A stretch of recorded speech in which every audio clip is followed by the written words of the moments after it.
Tanker بھی ان کے مقابلے میں کھڑے نہیں ہو سکتے ہیں۔ ہمیں اپنی طاقت کا احساس کرنا ہوگا۔ یہ ایک رضا بیٹھے ہیں ہمارے، ایک ایم پی ہیں بلوچستان کی اسمبلی سے، 1 سال کے اندر 30 کروڑ روپیہ ملا ہے۔ دیکھو ہم نے کہا ہم جو نمائندگان دیں گے وہ کیسے ہوں گے، 1 سال میں 30 کروڑ روپے ہے۔ ابھی مجھے بتا رہے تھے مجھ سے 1-1 روپے کا حساب لیں، میں نے 1-1 روپیہ اپنی ملت کے اوپر نچھاور کر دیا ہے، 1 روپیہ بھی اپنے لیے نہیں رکھا ہے۔ یہ ایسے نمائندگان ہوں گے جو اگر تمہارے بڑے بڑے جاگیردار، بلوچستان جاگیرداروں کی سرزمین، بلوچستان لینڈ لارڈز کی سرزمین، بلوچستان بڑے بڑے وڈیروں کی سرزمین، ایک کے ساتھ 1,000 باڈی گارڈ ایسے لوگوں کی سرزمین، دیکھو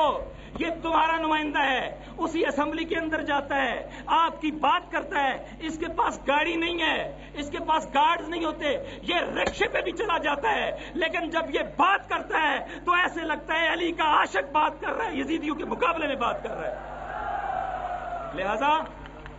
لہذا انشاءاللہ یہ گھٹا بدلے گی، یہ ظلم تادیر جاری نہیں رہ سکتا،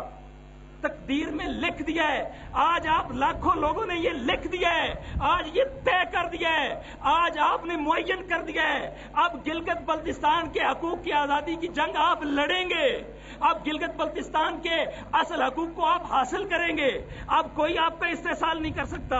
اب کوئی آپ کے حقوق کو چھین نہیں سکتا۔ کیوں؟ اس لیے کہ آج آپ نے وحدت پیدا کر دی ہے، آپ سارا اپنی صفوں میں متحد ہو گئے ہیں، اور آج آپ کو ایک لیڈرشپ ملی ہے۔ دیکھو یہ لیڈرشپ بڑی اہم ہوتی ہے، اسی بات سے اپنی بات کا اختتام کروں گا۔ ہم نے شہداء کے خون کو ملک بھر میں گرتے دیکھا، یہ گیاری سیکٹر سے لے کر پورے پاکستان میں شہداء کا خون بہا ہے۔ ہم نے کوئٹہ کے اندر بہتے دیکھا، مستونگ کے اندر بہتے دیکھا، ہم نے لالو سر کے اندر بہتے دیکھا، ہم نے ملک کے دیگر علاقوں کے اندر بہتے دیکھا، چلاس کے اندر بہتے دیکھا، لیکن شہداء کا یہ خون اپنی تاثیر نہیں دے پا رہا تھا، شہداء کا خون پیغام میں نہیں بدل رہا تھا، اس لیے کہ ہر تحریک کے 2 مرحلے ہوا کرتے ہیں، ایک خون کا مرحلہ، ایک پیغام کا مرحلہ۔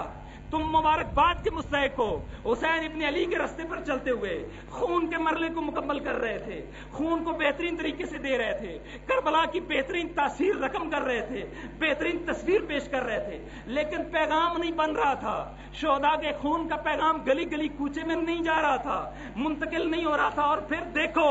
ایک بلوچستان میں آپ نے فیصلہ کیا ہم ان شہداء کے خون کو دفن نہیں ہونے دیں گے، یہ خون پہاڑوں میں دفن ہونے کے لیے نہیں ہے، یہ روگستان کی سرزمین میں دفن ہونے کے لیے نہیں ہے، یہ خون پیغام بننے کے لیے ہے، علی و زینب سلام اللہ علیہ کے اس سیرت پر چلنے کے لیے ہے۔ جب آپ نے اس خون کو پیغام بنایا، آپ کی لیڈرشپ کھڑی ہو گئی، علامہ راجہ ناصر عباس صاحب نے ایک پیغام دیا، کہا نہیں بیٹھیں گے جب تک یہ لوگ نہیں بیٹھیں گے، نہیں ہٹیں گے جب تک یہ شہداء کے جنازے نہیں ہٹیں گے۔ اور پھر آپ نے دیکھا پورا ملک 750 مقامات پر بیٹھ گیا، کروڑوں لوگ بیٹھ کے، نہ آپ کی بحریہ چلی، نہ آپ کی فضائیہ چلی، نہ آپ کی ریلوے چلی، نہ آپ کی کوئی اور چیز چلی، نہ آپ کی ٹرانسپورٹیشن چلی، نہ آپ کی کراکرم چلی، نہ آپ کی ہائی ویز چلی، نہ آپ کی موٹر وے چلی۔ اس ملت نے یہ ثابت کیا،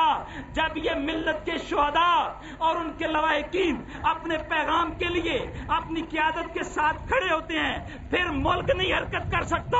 اور پھر 3 دنوں کے اندر اس وقت کا فرعون اسلم رئیسانی جو دنیا کے کسی اور ملک میں تھا، اس کو اسی ملک کے اندر یہ خبر ملتی ہے، مجلس وحدت نے پورے پاکستان میں کروڑوں زندہ ضمیروں کو کھڑا کر کے تمہاری آمرانہ یزیدانہ حکومت کو گرا دی ہے۔ میں آج بھی یہ پیغام دیتا ہوں، آپ کروڑوں کھڑے ہو گئے، آج کا کوئی عامر، آج کا کوئی میاں نواز شریف، آج کا کوئی زرداری اب آپ سے آپ کے حقوق نہیں چھین سکتا۔ شہداء کا خون بھی ہو، قیادت بھی ہو، اور مجلس وحدت جیسی رہبریت بھی ہو، ملک بھی، دنیا بھی، پوری دنیا کے اندر ہم کھڑے ہوں گے، گلگت بلتستان کے شہداء کے خون کے ایک ایک قطرے کی حفاظت کریں گے، اور آپ کی عزت اور ناموس کے لیے اس طرح کھڑے ہوں گے جیسے اپنی عزت اور ناموس کے لیے کھڑا ہو جاتا ہے۔ اور یہ آخری بات یقین رکھنا، جب ہم کھڑے ہو گئے، ادھر سے آپ کھڑے ہو گئے، اور آپ نے یہ طے کر لیا، اور آج یہ طے ہے،